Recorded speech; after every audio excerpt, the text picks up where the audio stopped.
Clara was raised as a single child by parents who never said no to her requests. Her father, Edward, was a successful businessman, and Sophia, her mother, was a stay-at-home mom. Before we continue, please take some time to subscribe to Dailydose, like, and share this video with your friends. Clara adored both of her parents, but she was closer to her mother because her father was often away on business and only saw her twice a year. But, unfortunately, Sophia was diagnosed with cancer when Clara was 10 years old, and she didn't live for more than 5 months after her diagnosis. Clara was with her mother in her final hours, holding her hands in hers, and had promised her mother that she would never break her last wish. But Sophia took her last breath before she could say what it was. Clara was traumatized by her mother's death and needed someone to care of her, but Edward was too preoccupied with his business to help her. So, she was sent to a boarding school. Edward sent her money and other necessities, but all she wanted was her mother to come back and her father to look after her. When Clara finished school, she was eager to return home and spend time with her family as she had seen her friends do, but she remembered that Edward had never made time for her. So she stayed at home alone for a while before enrolling in a university and living in a dorm. One day, Edward decided to surprise Clara and drove her to her university. But when he arrived, he noticed Clara walking hand in hand with a young man. They came to a halt outside the college, and then Clara kissed him. "Clara!" Edward screamed from afar, hiding his irritation at his daughter kissing a young man in public. "Hi, honey." "Dad?" Clara was taken aback.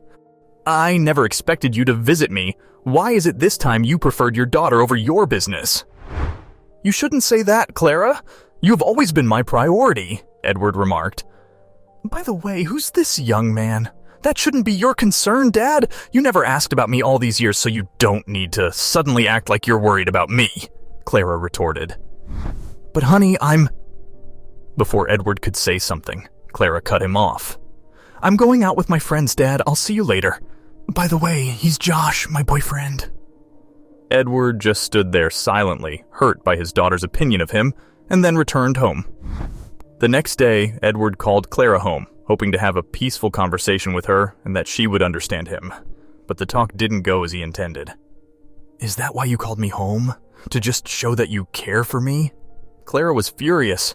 "Look, Dad, you just send the money, that's enough. I don't need your fake sympathy." "But Clara, I'm concerned about you. I don't want you to miss out on anything. That's why I'm always busy with work." "Well, in simple words, it means, Dad, that you prefer business and money to me, right?" "No, honey. It's just that..." Before Edward could say anything more, Clara intervened. "You know what? I miss Mom every day, but I don't care about you. Anyway, it's the last year of college, and I'm planning to marry Josh after that. He's rich, and I like him." "How can you just marry anyone like that, Clara?" Edward was stunned. "Do you even know anything about him?" "It doesn't matter to me, Dad. He's rich, and that's enough for me. Who cares if he's a suitable match or not? After all, that's how you and I have been connected all these years, Dad. You send me monthly payments, and I just reply with thanks." Edward went completely silent. He had no idea that his failure to care for his daughter and the decision to send her away at a young age would lead Clara to believe that money was everything. Moreover, he had asked his secretary to run a background check on Josh, which revealed he wasn't a nice man. Edward was worried that Clara would actually marry a person like Josh, but then he remembered something. Clara's mother had left her a note, and Edward knew it was the right moment to give it to her. So he read that letter to Clara one night after dinner. Clara was almost in tears as she held it in her hands. Sophia had written to Edward requesting that he choose a groom for Clara if she died. Clara didn't want to marry the man Edward would choose, but she loved her mother too much to let her last wish go unfulfilled. So after she graduated, she got married to a man named Aiden. Clara just knew that Aiden was an orphan and a struggling artist. Anyway, she wasn't bothered much because she thought she and Aiden would shift to a lovely house with her dad's money and live peacefully. However, the exact opposite happened. After marriage, Edward stopped supporting her financially. She lashed out at her father, and they had a huge argument, but nothing changed. She even turned to Josh for assistance and planned to elope. But Josh declined, claiming he was dating someone else. Clara now had no other option but to return to Aiden. But because Aiden didn't have enough money, he was evicted from his rented flat. Clara and Aiden sought help from Edward, but he ejected her from the house. "There's no way I'm letting you guys stay here after you are married. And what will our neighbors think of you, huh? That you guys came to stay here because you couldn't afford a place?" Edward was furious. "I don't give a damn, Dad. I'm sick of living in poverty with Aiden. I'd rather stay at home," Clara said. "No, Clara. It's not your home anymore. You will have to stay with your husband, so leave," Edward declared. "Also, the house is for sale, and we've already found someone interested in purchasing it, so you can't stay here." Clara and Aiden returned home dejected and stayed in a cheap motel until Aiden found work.